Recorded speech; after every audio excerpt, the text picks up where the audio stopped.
discovered not too long ago, I was sitting there at the table, and Dennis and I were there, and a whole bunch of all these other people were there, and I'm looking at Dennis going, Dennis, it's me and you. It's you and I. We got the history here.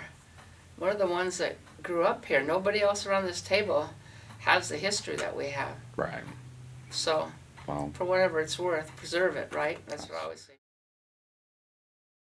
that's a very good introduction, actually. Oh. And just as I ask everybody, that all good stories start at the beginning. So, what's your name and where are you from? I'm Sherrie Evans. I'm the proud granddaughter of a coal mining grandfather, and born and raised here in Black Diamond. Lived here almost all of my life. So, right in the epicenter, if you will. Right in the epicenter, yes. So, before your parents, where did your family come from? So on my father's side, he was one of 9. My father is Gomer Evans Jr. His parents were Gomer Evans Sr. and Alice May Hughes Evans. They both came here from Wales, although they did not know each other from Wales. My grandmother was working at the Barclay Hotel, which was a very large hotel up the hill across from the current bakery. And my grandfather came because of his expertise in coal mining. He was a fire boss in the mines. He actually started mining in the coal mines in Wales at the age of 9, and I was able to visit the area where he mined. But they met and married here and had 9 children, and my father was the 6th of them. As famous as my grandfather was for his mining escapades, my father, Gomer Evans Jr., became known as Mr. Black Diamond, and has a street named after him, and the Masonic Lodge named after him, and the Memorial Park named after him. So, And now a scholarship, too. yeah, and now it's the Labor Day Scholarship as well. So back in Wales, your family was mining over there. How do you have any record of how long they were mining over there, or is that since time immemorial? 2 things. My grandmother's side was from northern Wales, and they were slate miners. So I was able to visit that slate mine. It was very interesting. One of the things I learned that was always remember is how one guy would go over with a rope on his leg upside down and put the dynamite in, and then you'd yank him back up with the rope. So he was the guy in town that limped. And so that's how you knew who they were. But when we were there, we were very lucky that these people that would be like a forester here were there to take care of the area. They still preserve that area. It's a little tiny town called Cumpemacno, meaning head of the Green Valley. And it's up in the Snowdonia Mountains above Betws, Wales, and it's absolutely beautiful. And got to visit where my grandmother was born and raised in her townhome. And slate mining had gone on there for a like the 1600s, long time. Same with the coal mining in Wales. My grandfather was from the Rhondda Valley. So there are 3 valleys that come down in huge coal seams into Cardiff, the capital, and then out to the bay. And where he was born was Ferndale, Wales, and the mine was there.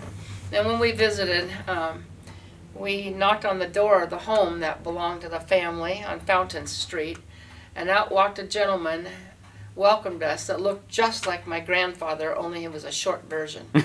And his name was David, but in Wales they say David. And he had the deed of the house that, for some reason, unknown to me, my grandfather was given the house. But when of the 13 children, there were 13 in that family, and when he came to the United States, he deeded the house over to David's mother. Actually, David's grandmother, sorry, my grandfather's sister. And he brought the deed out, and I looked at the signature and went, oh my gosh. So I had my dad, who I had with me, write his signature. Gomer Evans Jr., Gomer Evans Sr., same identical signature. So that was thrilled. And we were able to visit with my dad's cousin, Margaret, and landed there, and got to see a lot of Wales. It was absolutely beautiful. So you mentioned that your grandfather was brought over here for coal mining.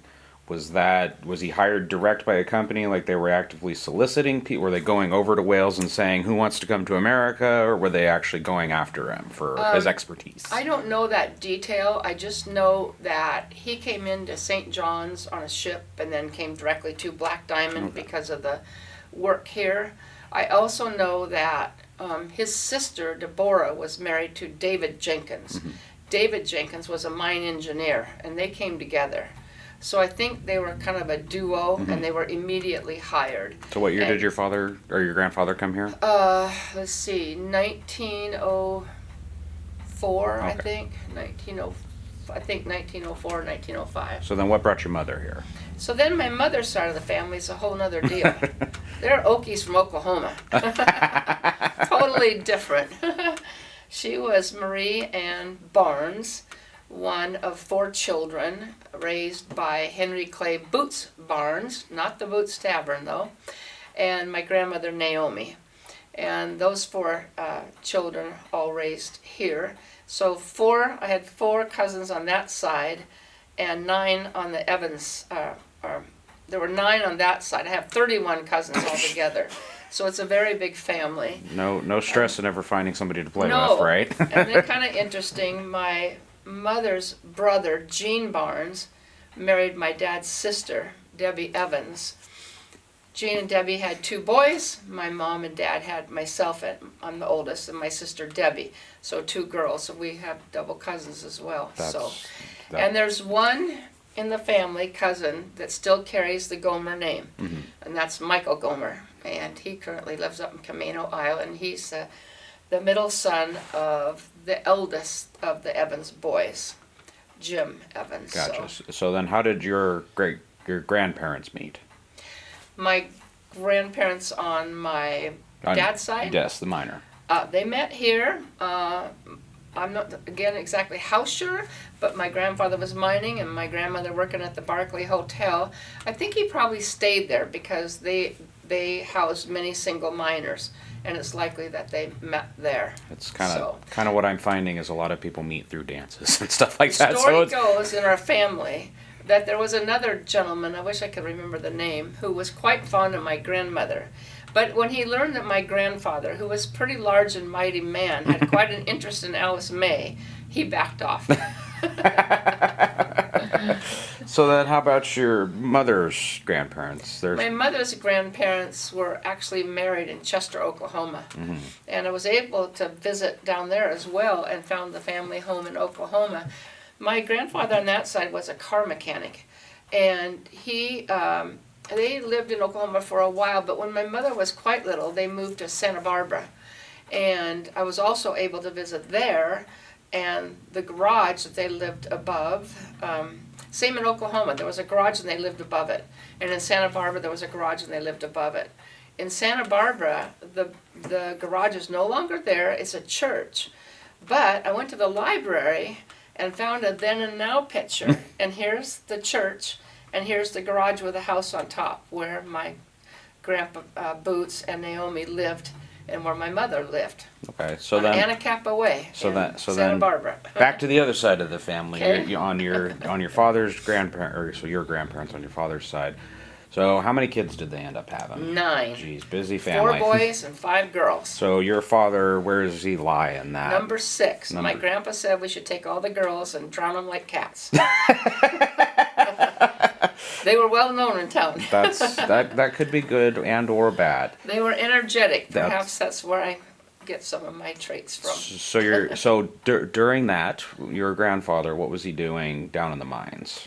He was a fire boss. I do want to go back though, the 9 children, because I remember them so well. So Muriel, at 6 foot, was the firstborn, and she was very active and a part of making this museum happen back in 1976, and very well known in town. She ran the beauty shop, and she played down at the Morganville Tavern on Saturday night. She could honky tonk and make that piano go across the floor, and they'd move it back.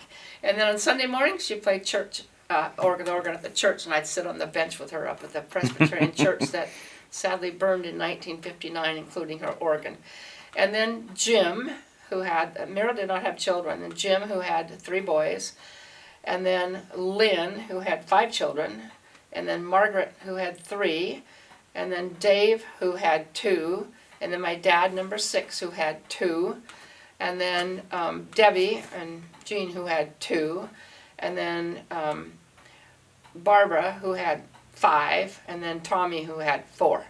So that's the 9 children, Tommy being Thomas Hughes Evans, named after my grandma's maiden name, Hughes. So I would hate to have to buy presents at Christmas time. I would just be miserable. No, but we all gathered at grandma's. They lived during my time on the ballpark. And so I was there all the time after school. Played cribbage with Grandpa. Never let me win. He always changed the rules. That But sounds about anyway, right. he was So fire boss. Which mine was he in? he was mainly in mine 11, down on the 13th level. He's known for there's a great story of him rescuing a man that lost his life there. He spent the day in the mine to get him back out again.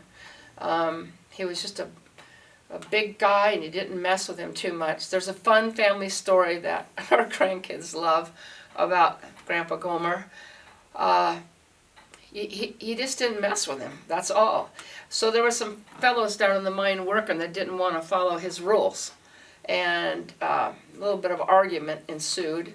And he said, we don't do that down here. It's safety first. My grandpa was in charge of safety as a fire boss. He went to meetings in Seattle, and he was big on safety. He actually invented the mine tags. There's a story about that in the museum. And anyway, he said, we'll meet you at the water tower. And this is a documented story by a reporter. And they went to the water tower, and there were 5 of them and one at Grandpa. And he said, you can come once or all at once or one at a time. So they came one at a time. Boom. Boom. Boom. Boom. The 5th one left. I always thought it was a made-up story. It is not. It's actually documented by a news reporter. So that's kind of the image of my grandfather. That's pretty smart though to be safety conscious down in a mine though. He was very much into the miners' union. He was the union rep. There's a picture of him in the museum in his suit and tie going to a meeting with a cigarette, although I never ever remember him smoking, ever. Drink whiskey, yes. A miner in a suit and tie. That's an interesting image. For the union meetings. But he was on the mine council. He was the youngest ever elected mine council member. They had a mine council that ran everything, and he was the safety person. So he reported everything. And he was good friends with Morgan Morgans and folks that ran the mines here. He knew it's not what you know, it's who you know. Right. So then to switch back to the other side, your mom's side. So car mechanic in Santa Barbara. What was your mom doing? Or your grandmother doing? My grandmother was a homemaker. She grew up on a farm, and she sewed all my clothes all the way through elementary school. I wore clothes that she sewed. Even I remember when I went to Enumclaw in 9th grade, I wore a green jumper that she made me.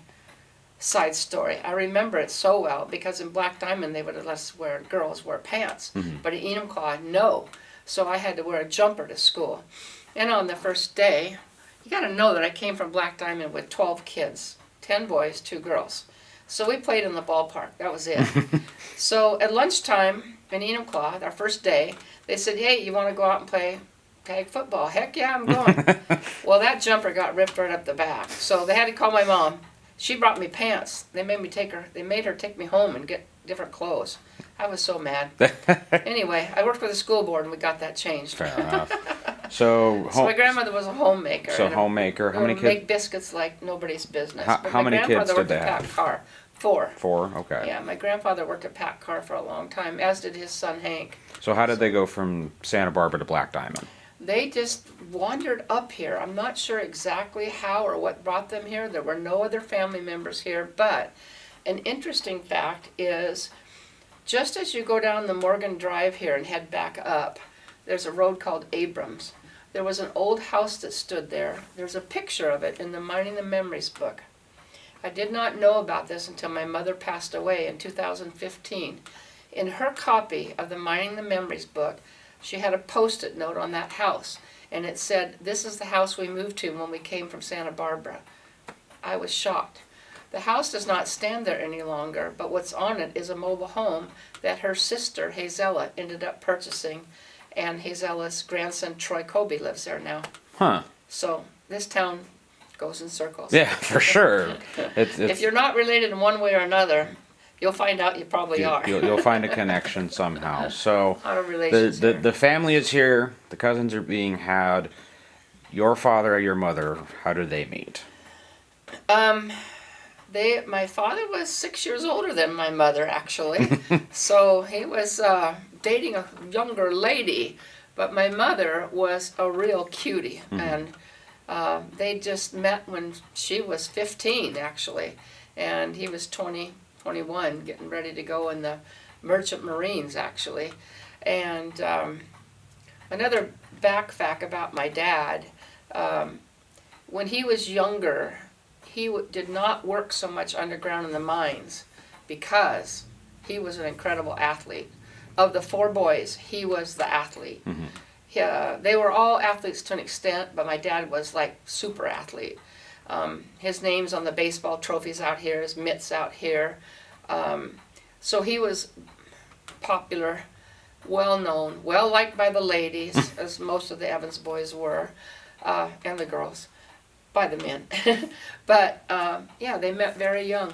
So you mentioned that the Evans family, not just the boys but also the girls, kind of had a name around town. Was that a good name or a bad name? The girls were very athletic as well, interesting, all of them. Muriel was musically talented and spoke Welsh.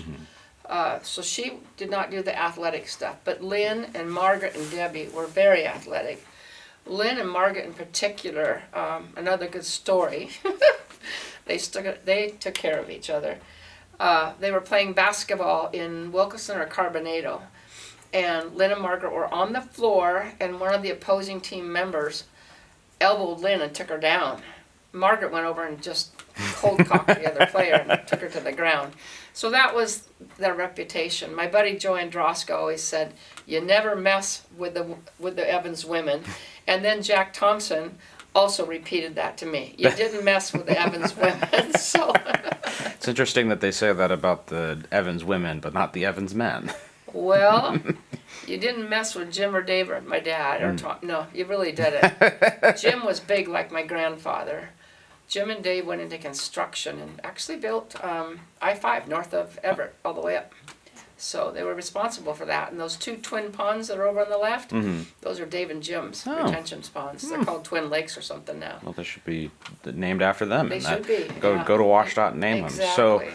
So your dad meets your mom, and where do they go from there? Does your dad go into any military service? Does he go went into to the mines? Merchant Marines pretty immediately. I was born in 49.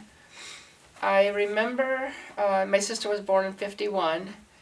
I remember, I have such a vivid memory of this, and my mom can never believe I remembered it, but my Aunt Barb lived in Renton in it was like a housing area, and my dad was not around. He was gone to the Merchant Marines. And she had a little yard out front with a white picket fence and the sidewalk beyond that. And we were never to go beyond that fence, ever. We were told, don't go outside the fence. So I was out. I want to venture that I must have been 4. And I saw my dad come across the field. I still choke up today. He had a duffel bag. He was walking, and I took off. And my Aunt Barb saw me, and she said, "Sherrie's all loose on the field." So, they didn't catch me. My dad caught me first. So what did he do in the Merchant Marines? He was called a water tender, and they took care of the boilers. Merchant Marine ships hauled all the cargoes and supplies, so it was dangerous because in the war, they didn't want those ships out on the water providing supplies. So he went many places. He was in Japan at one time because he purchased these 3 bases and bought them back from my Grandma Evans, and I have them. So actually I gave one to my sister, and I have 2 of them, but they're really cool. Little Gomer, big world being over in Japan of all places. Yeah, he was around the world several places on the ship. So how long he was in Korea? How long was he in the service for? he he was in a shortened time because the war ended. Uh, and so I can't remember exactly how all of that worked, but I think it was like somehow short of the 4-year period. But it's on the marker. He's now buried at Tahoma National, and my mother's with him. So She passed in 2015, January 15th, 2015, and he passed May 10th of 2023. so then your mother during this time, what is she doing? Homemaker. Then went to work at Boeing when we were probably about 10 or something. She worked in blueprints. She was really good at it. She was very recognized in her job for that. But at a time when we were younger, she worked at the Black Diamond Bakery. That was fun.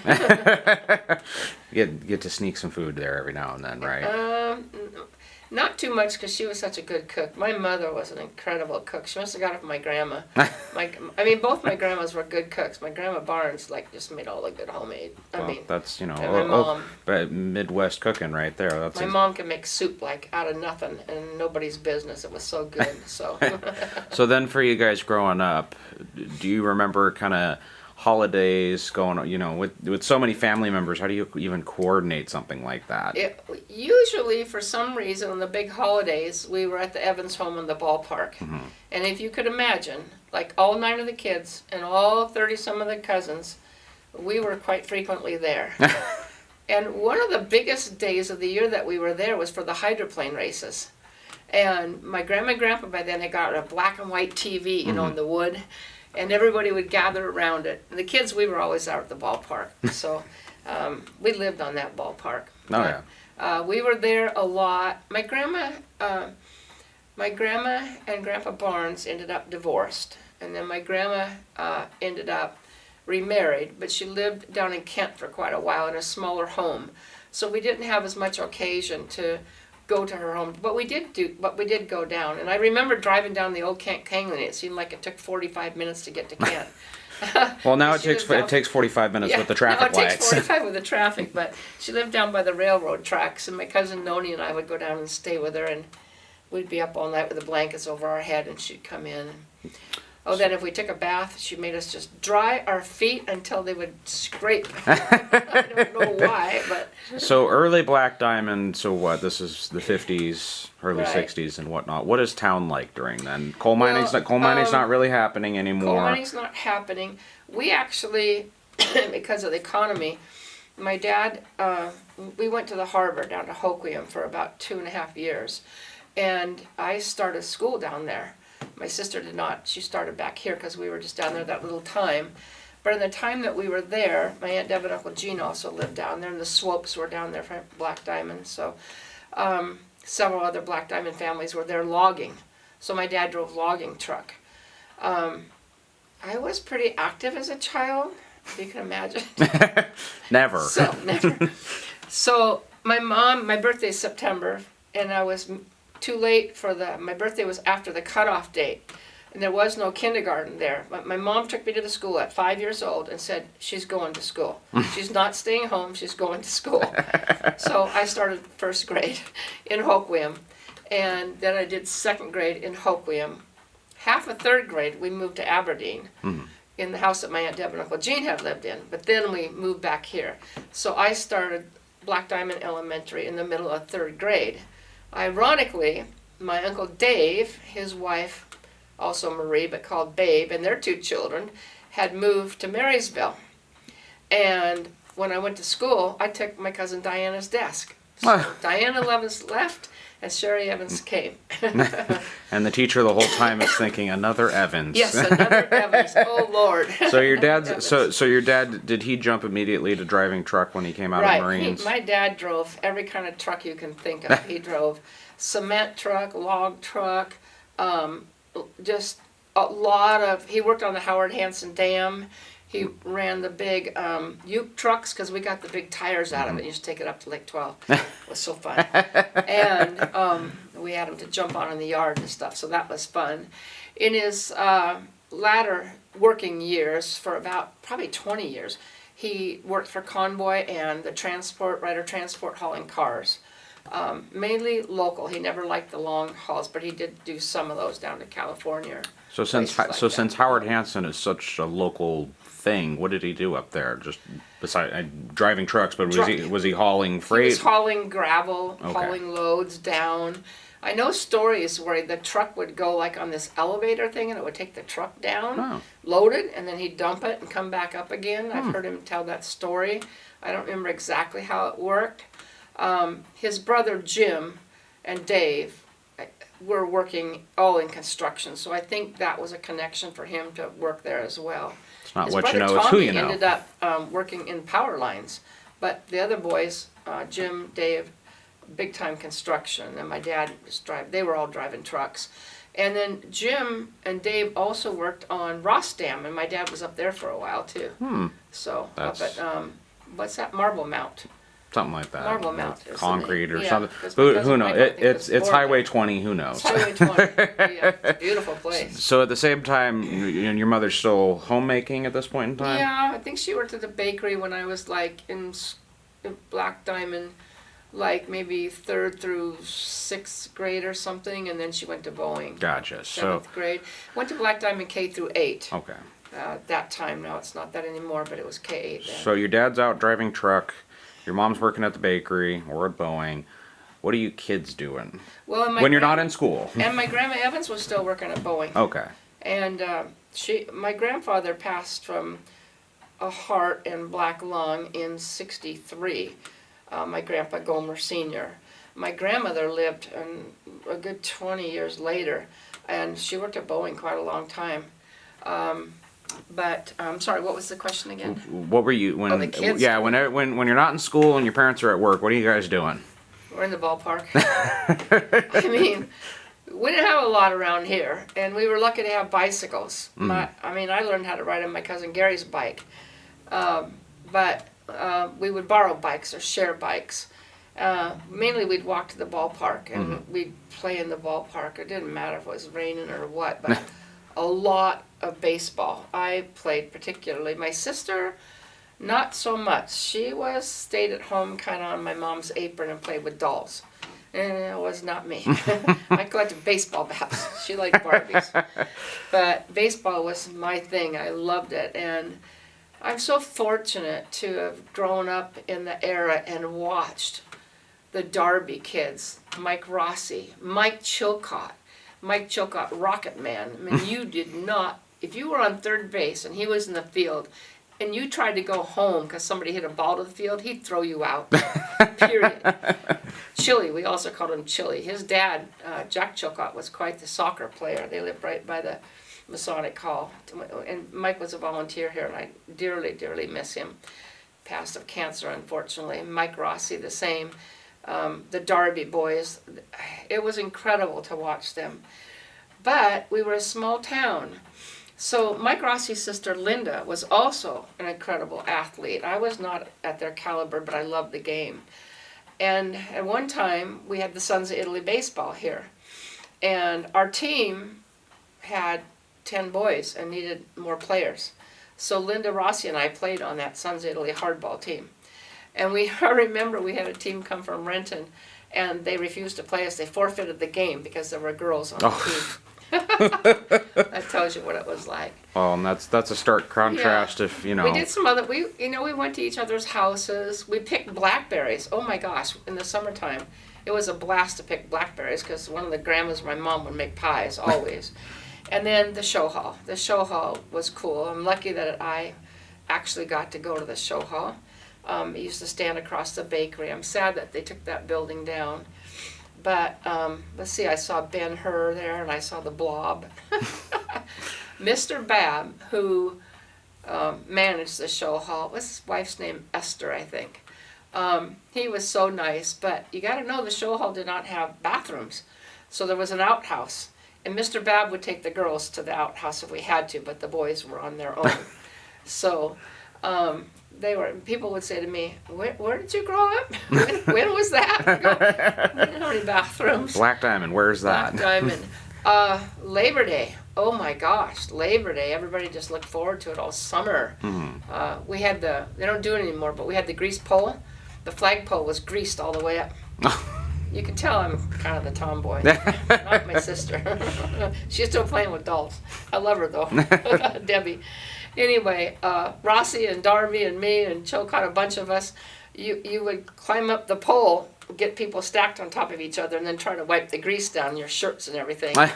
And then they would put me up at the top, you know, all the way, the littlest one would go all the way to the top. The tall guys would go first, and then you get the money off the top of the pole. And then one year we had a grease pig contest, and my cousin Noni won the pig, took it home to my Granny Barnes, and she took care of that pig, so. That's quick and efficient. But they had a big thing in Labor Day back then. I'd like to see it back. Every kid in town brought a bicycle. Somehow they got one. And we decorated them with crepe paper and toilet paper, flowers, and I don't know, whatever we could. And we got like a nickel for taking the bike in the parade.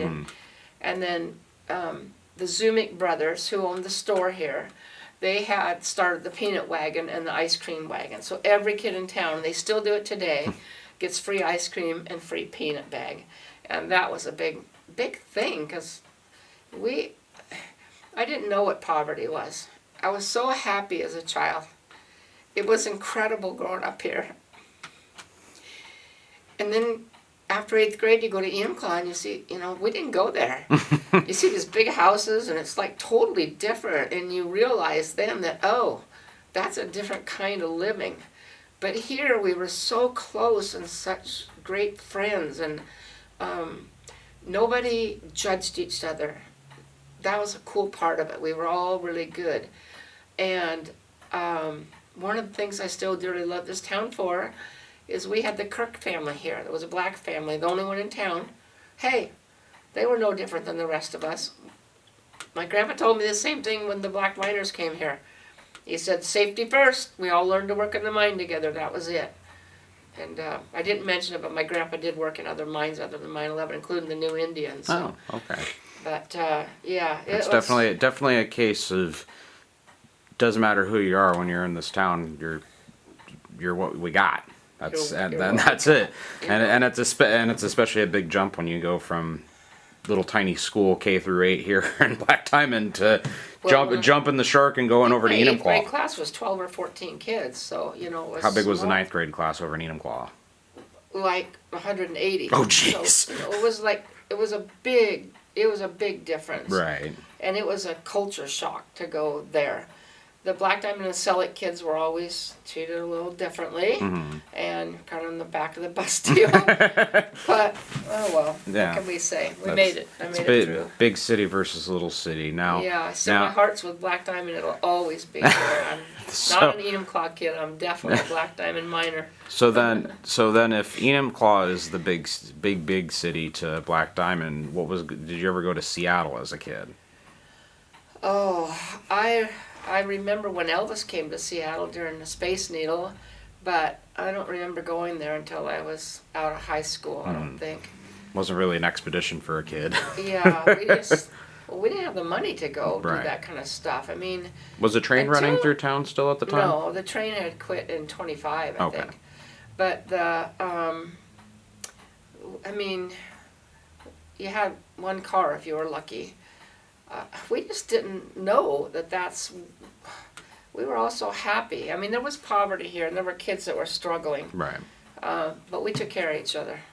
People needed food, we got them food. People needed we got it taken Right. care of.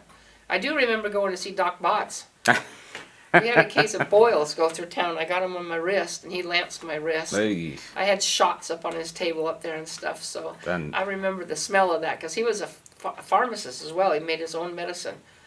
There were a lot of weird things in jars up there. Well, I mean, It's kind of scary to go in there, to tell you the truth. you do what you got to do when you have limited supplies, right? Yeah, he was very good. So Great doctor. do you have any memories of exploring anywhere else, not in Black Diamond, but kind of in the immediate vicinity? So like Maple well. Valley, Lake 12, Cumberland, A Ravensdale. couple of our favorite things I didn't mention was Lake 12. Everybody. You ask anybody that grew up here. We all took swim lessons at Lake 12. We were at Lake 12 a lot. I don't think there was ever any fee. There was a little candy store there. Remind me to talk about Alice Davies. But we also rode our bikes up to the gorge. Oh. So we would go up to the gorge, and my cousin Bob taught me how to jump off the big cliff. So we didn't tell Mom and Dad that. That was a time before video cameras. Time before video cameras. Did you ever go? exactly. Did you ever, out of curiosity, did you ever go up to Franklin at all when you were younger? I don't recall going up there, but I have some. When I go back there, I go, oh, I've been here. Mm-hmm. But I don't have that recall like I do with other places. So Gotcha. so So definitely up to the gorge. And the Media and Carter family, I think, ran the Gorge Resort then. Back in the day before my time, there was a huge resort thing up there. But there were dances up there, so sometimes they had teenage dances. Oh, and I was in the Rainbow Girls. oh, The Rainbow Girls was part of the Masonic Lodge entities, and my Aunt Muriel was the mother advisor. My cousin Elizabeth White and I were both in the Rainbow Girls, and I went through the chairs and that. And my dad, of course, was a Mason. He's a master, past master. The Masonic Lodge is named after him. But that was a really fun thing because we had events and little dances and stuff like that. That old Masonic Lodge, the old white building, which there's a great notebook of it over here, housed the post office in the front. So one of my fun things to do is my mom would give me the key, and I'd go over and get the mail every day out of the box. So you'd walk up the stairs and then go in, and the different, Frank Costi was a postmaster, Mary Chilcott, and you'd go in the little brass box and open up and take the mail back home. So I remember doing that. so Lake 12. What kind of shenanigans happened at Lake 12? Oh, just in the water. I just stayed in the water. Is that where you learned to swim? Yep, definitely. We learned to swim. The whole family would go. We'd have family, like little reunions up there with the Evans and the Barneses. We'd all go up. So picnic. My mom made the best fried chicken potato salad. I can still make her potato salad. It's very well known. But That's something. That's one definitely thing I something. can make of hers. So you made mention of the little candy shop up there, and of course you said remind you about the Alice Davies. Alice Davies. What's Wow. the story there?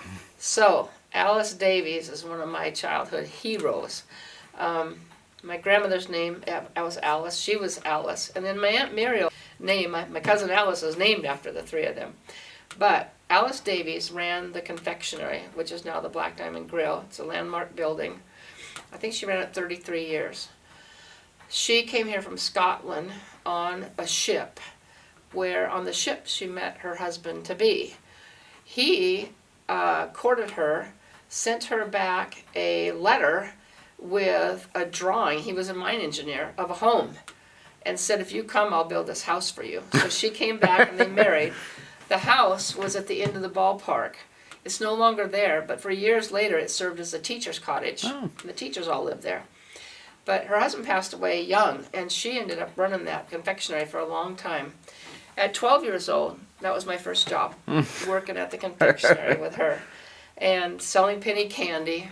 And I don't know if I got paid or I just got candy, but it was a lot of fun. And then in her more teenage years, she put a jukebox in. But she had the first telegraph, other than the mine. Her and the mine had the telegraph, the telephone, and the television. Her telegraph is here in the museum, and her television is right over here. I love to show people that TV. She was like ahead of her time. And I don't know if that was my attraction to technology in my lifetime, but I always like to give her a nod to it because I love technology. And I always attribute that to her. It was fantastic. After I went to high school, I think I was 15, they had built a little hamburger place across the street on 169 where the Presbyterian Church used to be after it burned down. Harold Chevalier ran that, and I worked there. I worked during high school, junior high school. I worked for Harold Chevalier there, learned how to make great tartar sauce. Got a lot of potatoes. I worked for the Favoros down at Maple Valley at the old Easy Eatin', where I met a lot of my Maple Valley and Hobart friends. That's where my connections for that came. And then I worked at Crystal Mountain on the weekends. So I was always working. I don't think my sister ever held a job during school. Kind of like your dad, here, there, and everywhere. Here, there, and everywhere. I've always worked. So Nothing wrong with that. it is, so So with Alice Davies, are there any other characters that kind of stick out to you? that have prominence in your life, kind of like that? Well, I can go kind of down Railroad Avenue. George Iper at the bakery. You knew George because he had a kind of a hunchback, but he was always so welcoming and nice, and just really, really nice people. The Zumick brothers that ran the store. I mean, Frank ran the meat market. Tom kind of managed the store, and Joe was like the cashier and stuff. But Joe always gave us treats, and he was super nice. I think that building has a lot of history. It came down from Lawson. They rolled it after the Lawson explosion down Lawson Hill on logs with mules. I still don't know how they did that. And landed it here on Railroad Avenue. It's a 3-story building. I think that went down in 62 or 63, somewhere in there. Because the brick building that I went to school in, my class was the last one out in 8th grade. That building came down in 63. And then Joe and Eileen and Tom and Frank built the, there's Joe and Eileen and Tom and Georgie and Frank and Lois Zumick, and they built the store, the Zumick store out on Highway 169. That's now that multitude of different stores, and they were out there for a long time. Good deal. So the Zumick brothers, and then, oh my gosh, how can I forget Carl Steyer? Don't even think about that. So our home, here's 169, and our home's right here, and Carl's garage is right there. My Aunt Mira lived right behind us. So I grew up with Carl. I mean, you just walk past the station to do anything anyway. And so I saw Carl and Ann almost every day. Ann was the sweetest, nicest person. At one time I took piano lessons from their son Jerry. They had 2 kids, Jerry and Carol. They lived up on Lawson Hill in a really nice house. But Carl originally worked at the old Black Diamond Garage, which is now by the antique store. He and Abbott Larson and Eve Thomas. So Eve Thomas lived on one side of our house, and Carl Steyer lived up the hill, but the garage was on the other side of the house. So I really got to know both of them very well. And Carl was just very well respected in town. I think Carl was the Morgans of his day. That's what I would call him. He was very well respected in town and always doing something. Zumick brothers, same thing. Carl and Ann started this museum. It was their dream, so it's really cool to be here now. And, you know, like I said early on, I walk in here and sitting there with Dennis Richardson and go, we're the ones that know that. The rest of them are, I mean, Joy Androsco's in town, but we don't see him too much. But we have this history, and we're so darn lucky to have it. For sure. I can't quite believe it. The other name, Eve Thomas, great guy, worked at the station with Carl. Him and Florence lived across from us. And then the other name I remember so well are the Carnino brothers. They had the gas station all the way down past Boots Tavern. And Party's wife would say it was a Black Diamond Rec Hall because the kids we were all down there. Dennis Richardson, me, all of us were down there. Tommy Dodge, all the Dodd kids, the Ross. We all took our cars down there. I don't know if Barney ever gave us a bill. We tried to pay him, but he just liked having us there. And he always had pistachios on the counter. And I remember later on in life when my son was little, we'd go in there. And my son Michael to this day still loves pistachios. And Barney called him Stosh. So that's one of his nicknames. There's so many other people that I know I'm not paying homage to of the names that are in town. I mean, the Fabros, the Androscos, the Vernarelli. Oh, Duda Venarelli run the fruit truck, fruit and veggie truck. I remember the day my mom gave me a nickel to go get the bananas or whatever. But Duda would always give us a little peach or something. Of course. So it was a cool panel truck. You lifted up the side and came by the house, and you get your fresh fruit and vegetables and out of their garden down in Morganville. Gotcha. So. Well, I think that's just further proof of just how much there is out there and how much there is still to learn. So we're definitely going to have to visit with you again.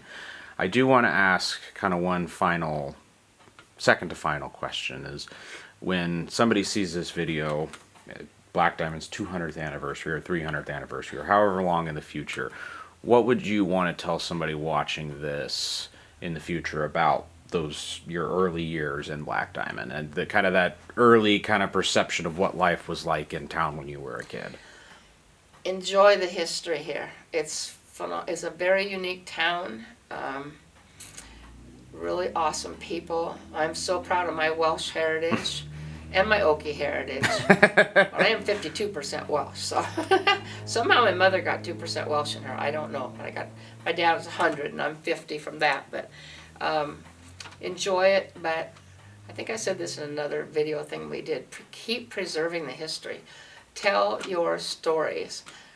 Did I want to be videoed today? Is my hair done? Probably not. That's not me. I'm not fancy about that stuff. But I tell my grandchildren, I tell my kids, I constantly tell them stories. All of my sister and our grandchildren, they know these stories about Grandpa Gomer and Grandpa Boots and the grandmas and Black Diamond. They know them pretty well. They repeat them.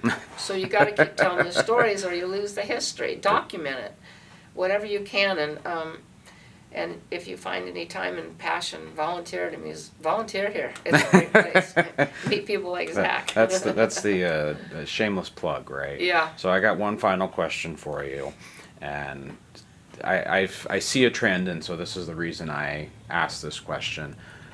Which do you prefer, the small Washington blackberries or the Himalayan blackberries? Oh, well, Because everybody talks about picking blackberries in this area.